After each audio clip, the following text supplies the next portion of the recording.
그 다음에 오토 페니켈이라는 분이 이 성격과 이런 문제를 둘러싸고 연구를 한 중요한 게 있기 때문에 이걸 또 소개를 하는데, 이 오토 페니켈은 프로이트 직계 제자는 아니라도 거진 그 밑에 그룹인데 굉장히 이분이 머리가 좁은 사람이에요. 페니켈의 책을 안 읽으면 정신과 의사가 아니다 할 정도인데, 미국에서도 레지던트 과정에는 반드시 읽는 게 오토 페니켈입니다. 한번 따라 해보시죠. 오토 페니켈. 오토 페니켈. 나도 이 미국에서 사가지고 와서 내가 계속 읽고 완전히 내가 메스터를 했어요. 40년 전에. 그리고 오토 페니켈이 굉장히 그 공헌이 크고, 이 사람은 Theory of Neurosis라고 노이로제의 이론이라는 걸 아주 객관적으로 아주 알기 쉽게 이걸 하고 있는 것입니다. 그래서 오토 페니켈은 프로이드보다도 훨씬 더 알기 쉽게 설명을 우리에게 해주고 있습니다. 인간의 성격은 뭐냐? 페니켈이 말하고 있어요. 그거는 마음 속에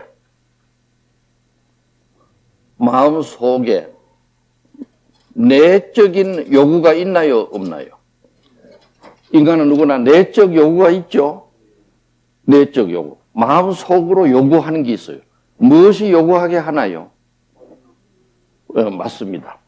본능적 욕심. 본능이 요구하게 돼 있어요. 먹고 싶다. 가지고 싶다. 또 뭘 하고 싶다고 그럽니까? 예? 무슨 여러 가지 본능적 욕구를 가질 적에 내적인 요구가 나오는데, 내적인 요구가 있다고 모든 것이 해결됩니까? 안 그러면 안 됩니까? 안 되죠. 왜 안 됩니까? 왜 화가 안 되나요? 예, 그러니까 외적인 욕구가 또 있는 거죠. 외적인 욕구가 내적인 욕구하고 항상 맞받아치게 돼 있어요. 모든 인간은 마찬가지예요. 내적인 욕구가 나오면은 외적인 요구를 하는 건 뭐죠? 외적 요구를 하는 건, 예? 이것이 나중에는 양심으로 작용하는 겁니다. 양심으로 작용. 그러나 처음부터 양심이 생겨 있는 건 아닌데, 그래서 예를 들면 어린아이가 젖을 먹고 싶다. 내적 요구가 올 때 어머니가 안 계신다 하면 외적으로는 먹을 수가 없죠. 그래 항상 내적 요구는 외적 욕구하고 모순되는 입장에 있습니다. 그렇죠? 그래서 사람은 자기가 원하는 대로 되는 법은 없어요. 되는 법이 있다면 그건 거짓말입니다. 항상 자기 원하는 게 있고 또 안 되고 되는 게 있고, 죽을 때까지 그래요. 인간은. 이 양대 모순 속에 사는 것이라고 볼 수가 있습니다. 그래서 이 페니켈은 아주 알기 쉽게 말했는데, 인간의 성격이란 뭐냐? 성격이라는 것은 내적 요구와 외적인 요구가 부닥치죠? 요걸 어떻게 다루느냐? 어떻게 다루느냐?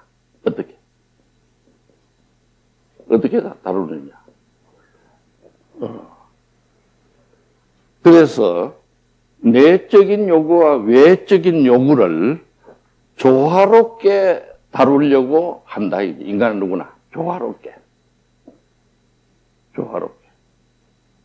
영어로 하면 뭐죠? 조화롭게가. harmoniously.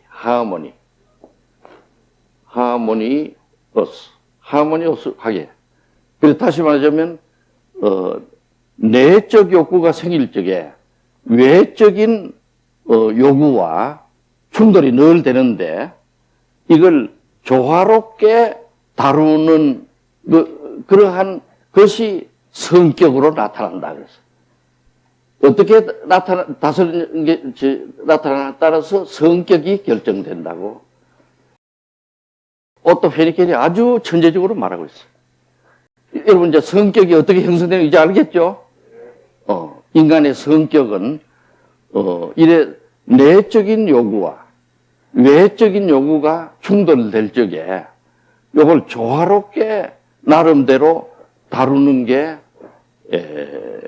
성격이라고 그렇게 말했습니다.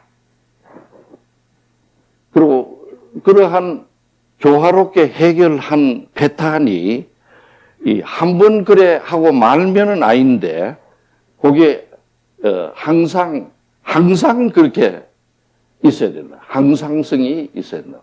항상성. 콘스탄시가 있어야 된다. 콘스탄시. 한번 따라 읽어보면 항상성,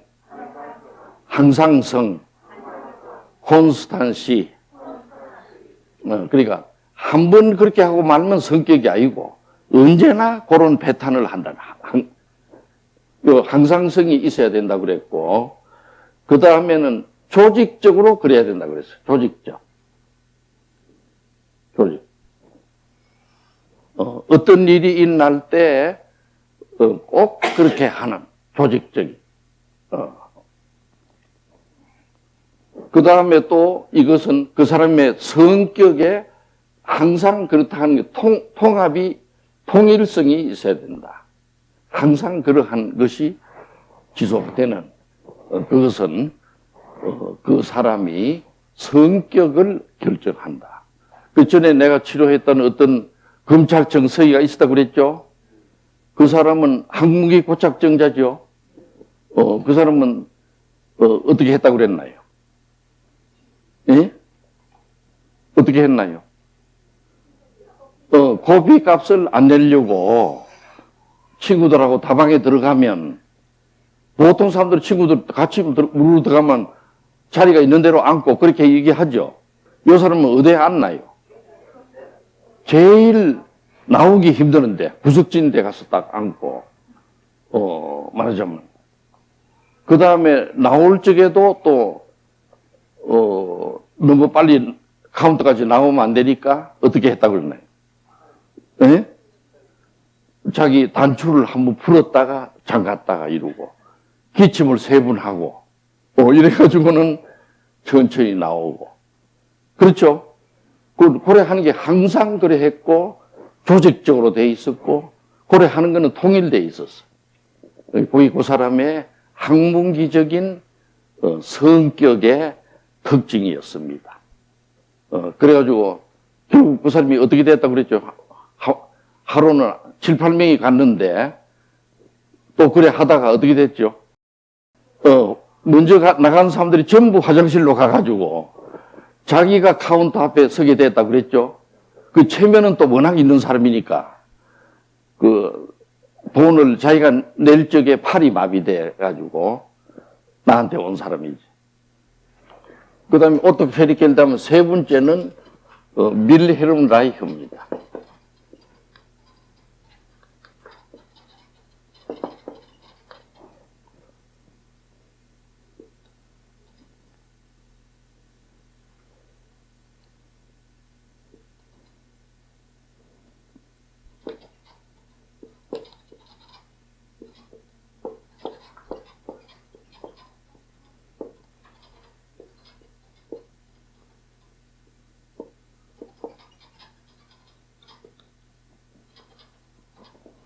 밀헬름 라이히는 비엔나 시대의 프로이트의 제자였습니다.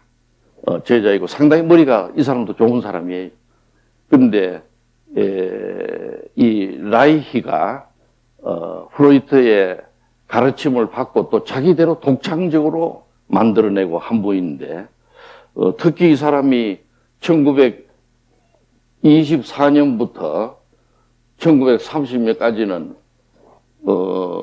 비엔나 정신분석 학회가 열릴 때마다 자기 의견을 잘 얘기해가지고 대단히 총명한 사람이 윌헬름 라이히입니다.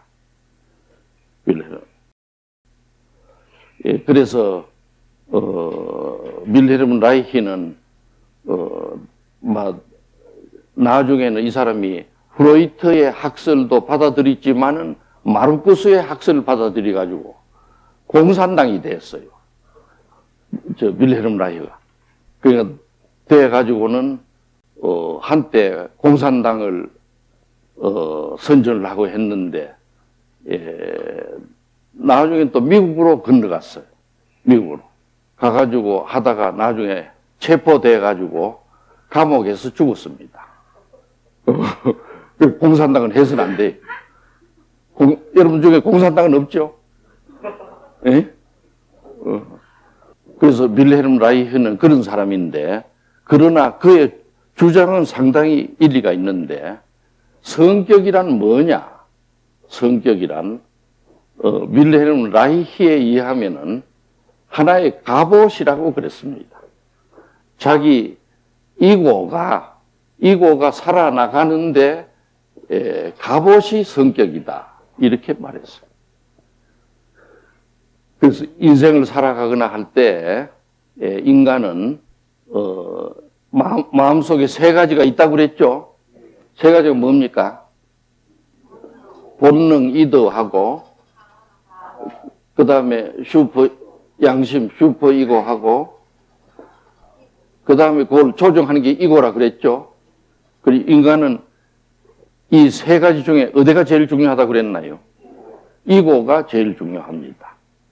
그러니까 본능이 중요한 것도 아니요, 양심이 중요한 것도 아니요, 이고가 제일 중요한 역할을 해요.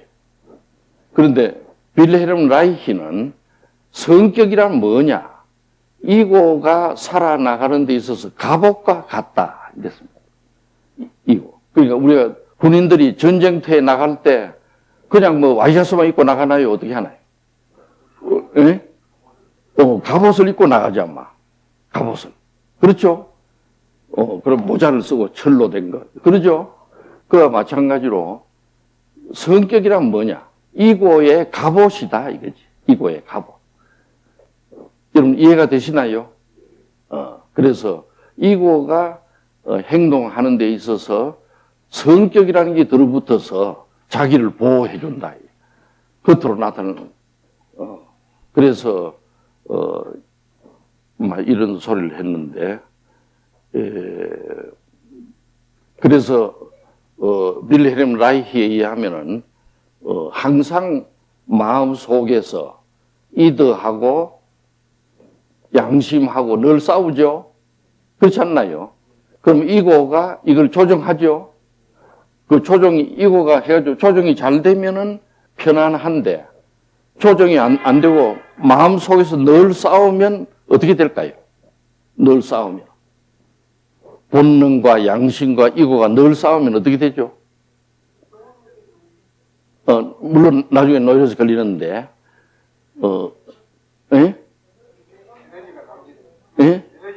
정신 에너지도 낭비되고, 그렇죠? 불안. 행동은 자연스럽습니까? 어떻습니까? 항상 부자연스러워요. 행동은, 이런 사람은 부자연스러워. 그러니까 마음속이 조화되어 있는 사람은 자연스럽게 행동하고, 자연스럽게. 그리고 이 조화가 안 돼 있는 사람은 늘 싸우는데 행동하는 걸 볼 것 같으면 어딘가 부자연스럽단 말이에요. 여러분이 볼 때도 부자연스러운 사람들이 있죠? 그렇지 않나요? 부자연. 그 다음에,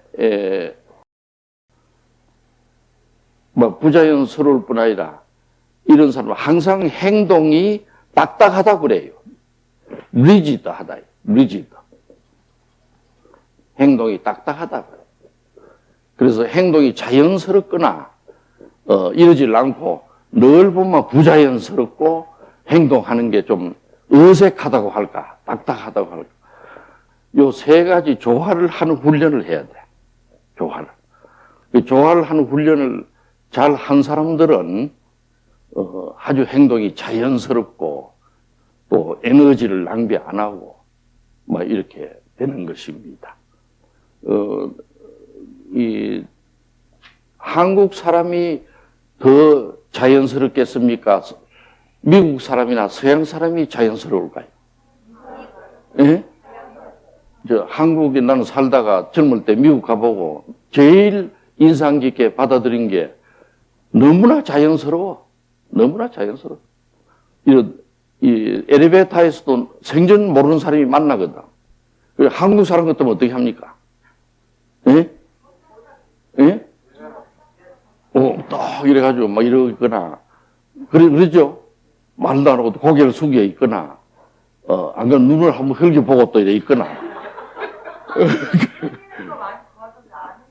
최악은 이제 요새는 안 해. 그런데, 서양 사람은 처음 만났는데, 생전 처음 만났지. 막 웃으면서 그래요. 아이고, 오늘 날씨가 좋죠? 이렇게 묻거든. 그러니까 날씨는 뭐 다 아는 기니까. 그래, 아이고, 좋죠? 하면 또 그 다음에 말을 또 해. 이런 날은 뭐 낚시를 가면 어떨까요? 또 이러고. 그 엘리베이터 타고 올라가는 동안에 온갖 얘기를 해요. 자기가 젊을 때 낚시를 잘 갔다느니. 그러니까 처음 만난 사람도 친해져요. 그게 미국 사람들, 서양 사람들이라. 한국 사람은 어떠냐? 가만히 있어. 자연스럽지를 않았어요. 왜냐하면 너무 억압을 받는 문화이기 때문에. 한국 문화는 너무 당군왕금 이래 수백 년간 억압을 했거든. 수천 년. 그래서 딱딱하게 이래 있고 땀을 뻘뻘 흘리면서도 말도 안 하고 이래. 그래서 자연스러워야 되는데 윌헬름 라이히에 의하면은 성격에 문제가 생기면 부자연스럽고 아주 경직돼 딱딱하다 이런 소리를 했고 또 윌헬름 라이히의 이 얘기에서 우리가 눈여겨봐야 될 점이 또 하나는 이런 자연스럽지 못한 성격이 조화롭지 않는 사람은 치료하는데도 치료에 있어서도 치료가 잘 됩니까? 어떻습니까? 예? 이 치료라는 거는 뭐 여기 있는 사람 다 아시는 바와 같이 맨 의식에서부터 점점 파넬이 가는 거죠.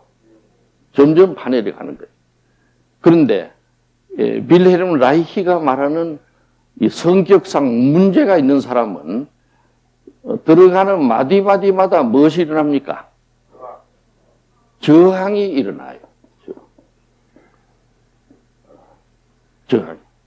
그러니까 라이히는 말하기를 치료의 진전은 한 단계 진전하면 또 저항이 오고 한 단계 진전하면 또 저항이 오고 그래서 정신분석 치료는 뭐냐?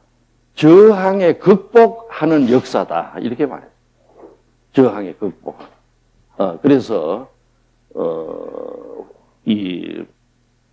말하자면 이것은 라이히에 의하면은 성격이 밖으로 향하기 위해서 갑옷을 만든 거는 좋은데 안에 들어갈 때마다 각 단계마다 갑옷이 나온다. 각 단계마다. 자기를 방어하려고 하는 거는 좋으나 조금 내려가면 또 방어가 오고 오니까 저항이 계속 나타난다. 이게 윌헬름 라이히의 큰 공적입니다. 치료에 저항이 온다. 그래서 윌헬름 라이히는 성격에 갑옷을 가지고 있기 때문에 갑옷은 겉으로는 좋은데 치료하는데도 갑옷이 자꾸 나온다 이거지. 갑옷이 자꾸 나오기 때문에 저항이 계속 오는데 여기서 이제 프로이드하고 윌헬름 라이히가 사이가 나빠지는 점인데 라이히는 뭐라고 하냐면 치료할 때 저항이 나타나면은 나타나는 즉시 쳐라 이거지. 즉시. 그래서 저항을 즉각 해석을 해야 된다고 그랬습니다. 즉각 해석을 해야 돼. 인터프리테이션.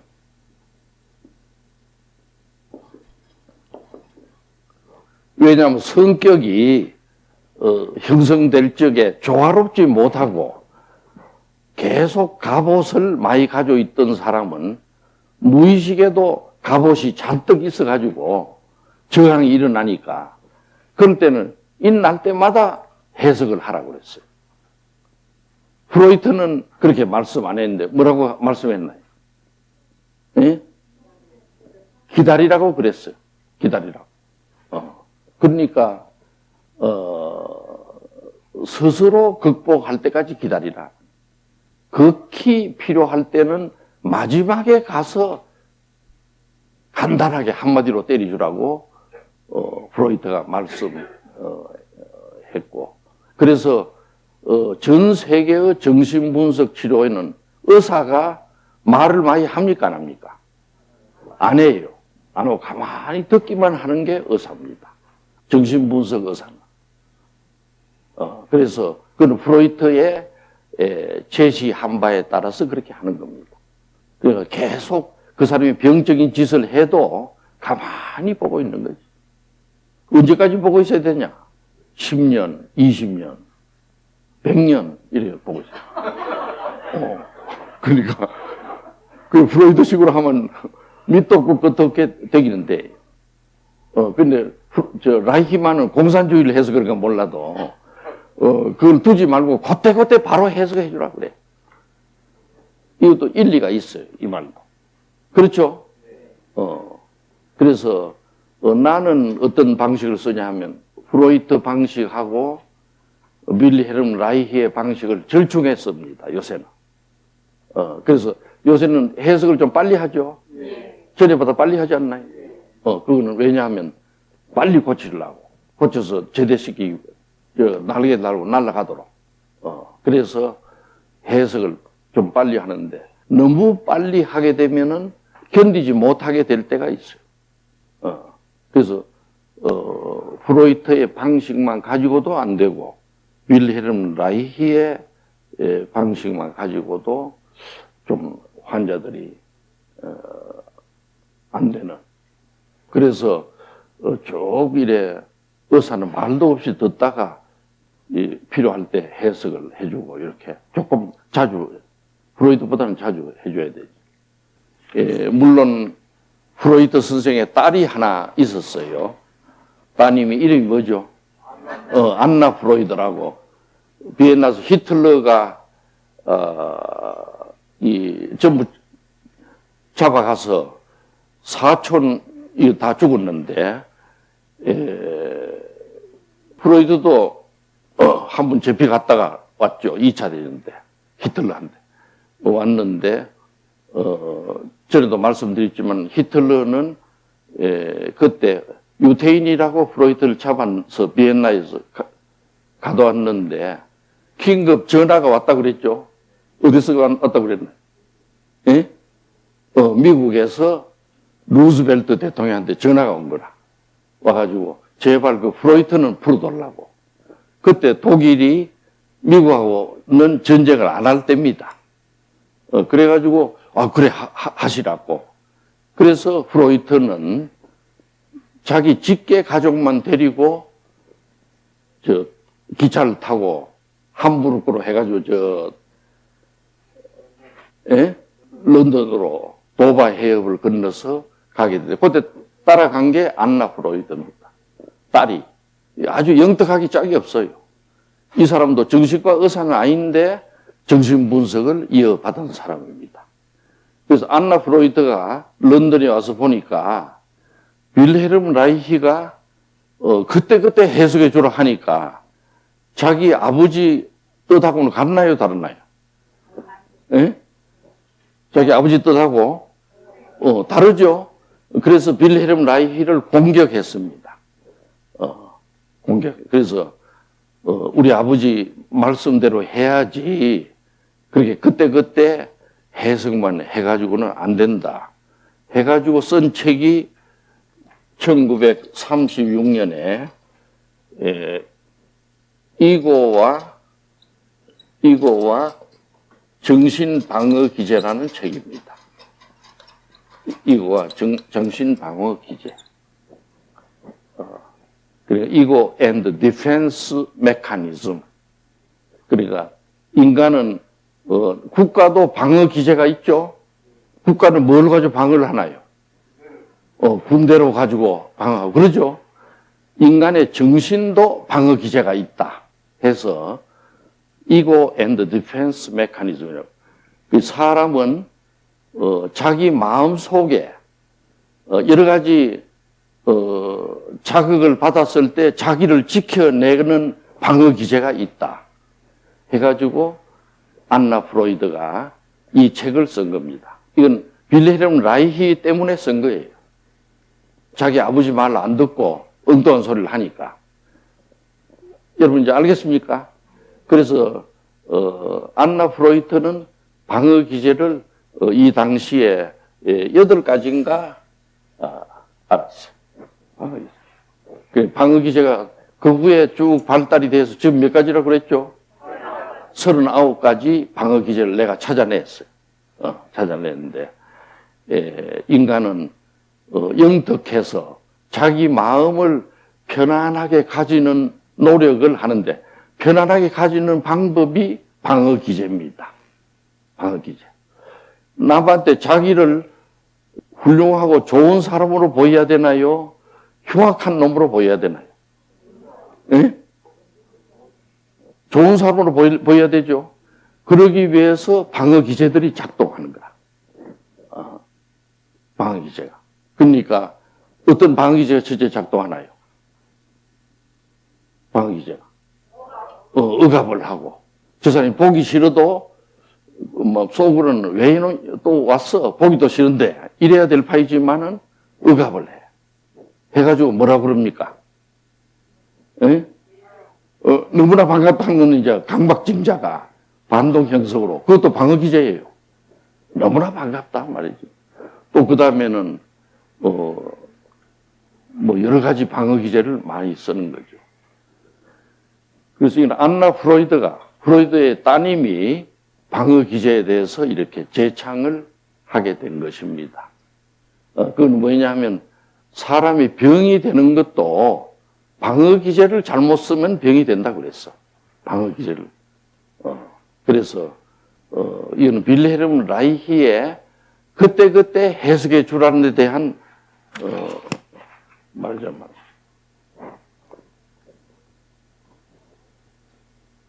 이 카디나라는 사람 요거 소개까지만 하고 성격에 대한 거는 요걸로 끝내려 하는데 카디너는 인간이 성격을 만드는 데는 물론 어릴 때 어머니하고 젖을 먹을 때 그때가 굉장히 중요합니다. 어릴 때가 중요하지만은 그러나 사회가 중요하다 하는 얘기를 한 것입니다. 이 성격을 만드는 데 있어서는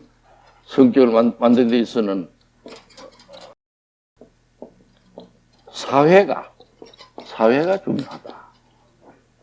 그래서 다시 말하자면 우리 주변의 영향이 중요한 것을 지적한 분이 이 카디너입니다.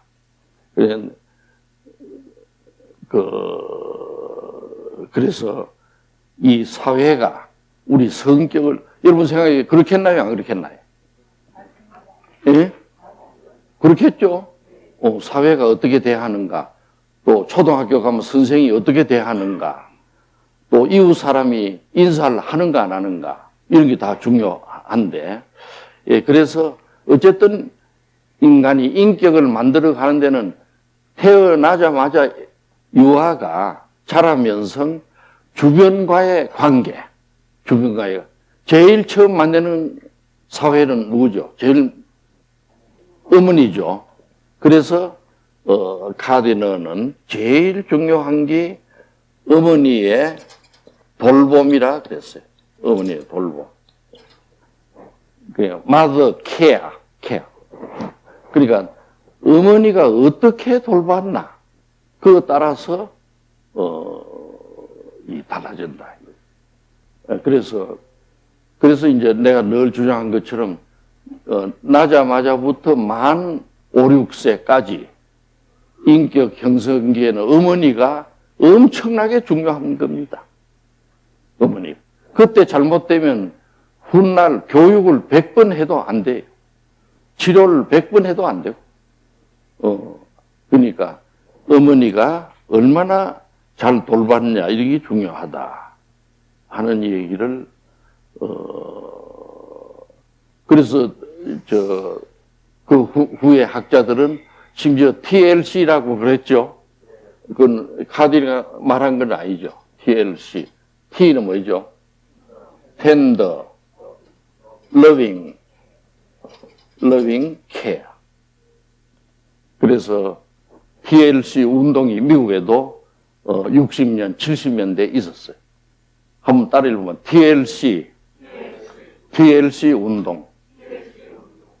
그래서 어머니가 혹은 아버지도 해당되지만은 어떻게 자식을 대했느냐, 어떻게 사랑을 표현했느냐, 이게 얼마나 중요한지 모른다 하는 것은 이미 카디르가 지적하고 있습니다.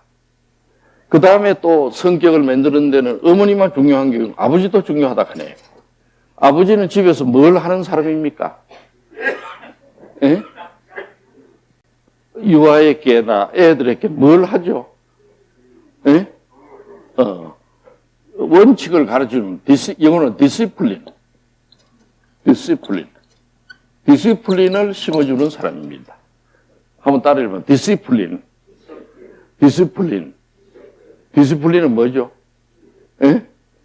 규칙이랄까, 혹은 원칙이랄까,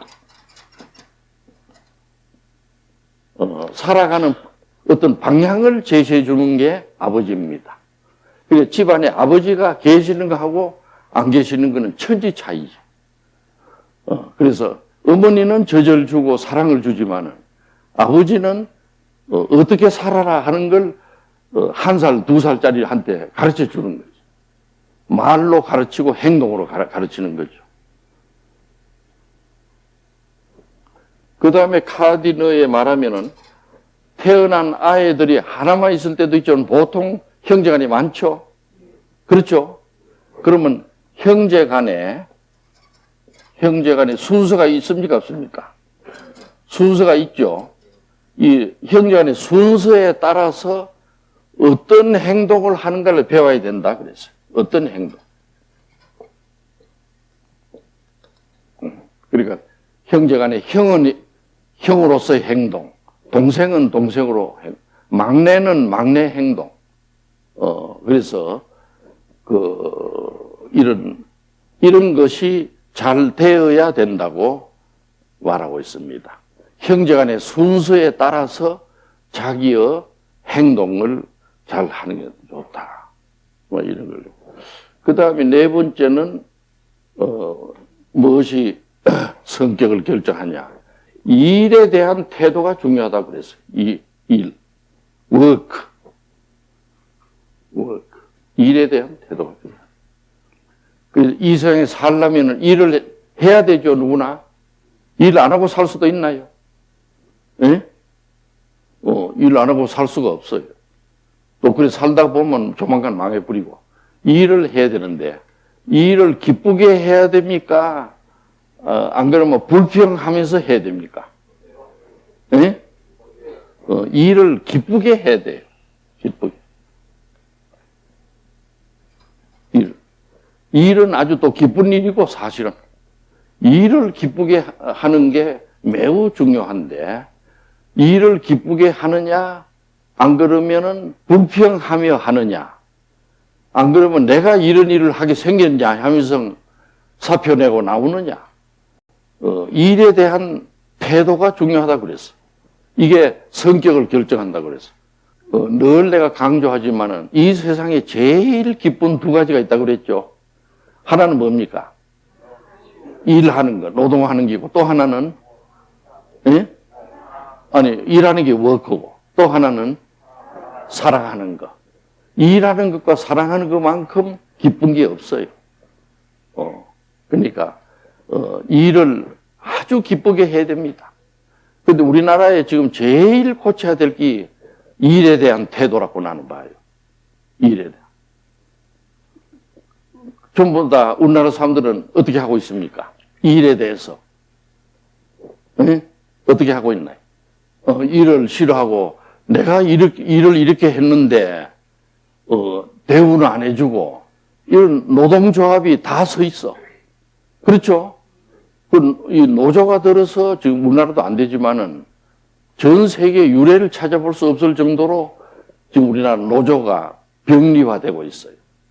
근데 우리나라 심지어는 공무원 노조, 정교조, 교육자 노조를 하는 거는 전 세계에 있을 수 없는 거라.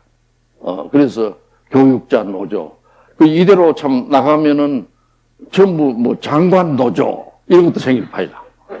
나중에. 예? 그렇죠? 전부 이거는 뭐냐 하면 우리나라의 공산주의 사상이 잘못 돌아가지고 이렇게 망치 놓은 겁니다.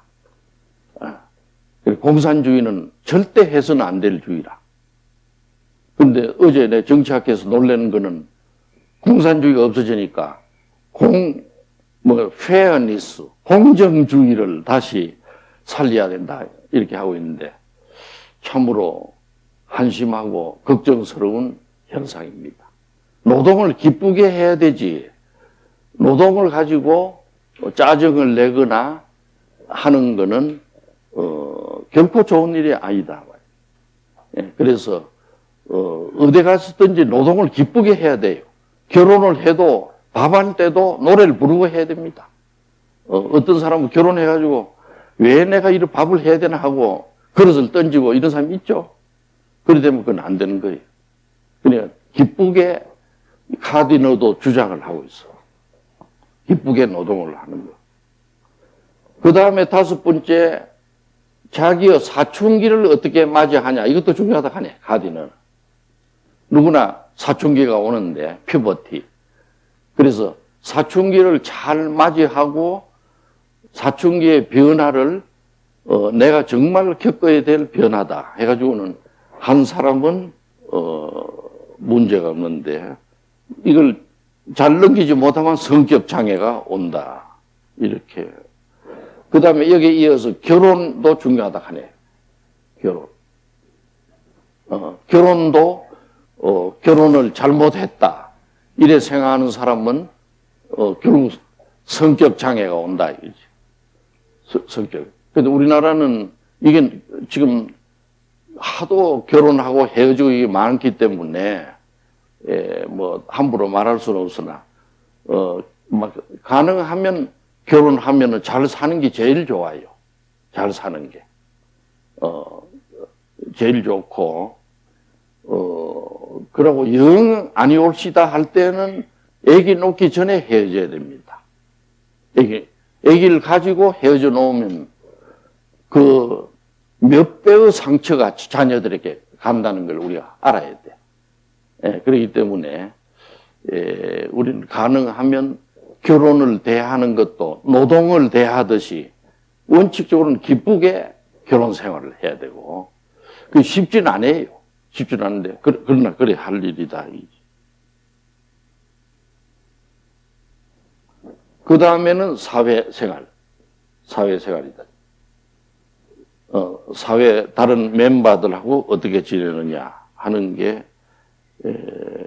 중요하다 그랬고 이 카디너도 주장하기를 이런 여러 가지 일들을 잘 넘어서야 되는데 넘어서지 못하면 성격 장애가 온다. 이렇게 그러고 제일 성격 장애를 고치는 뭐냐면 예방하는 길로서 주장한 거는 결과적으로 말한 이더 이고 슈퍼 이고가 잘 좋아하는 훈련이 필요하다 그랬어.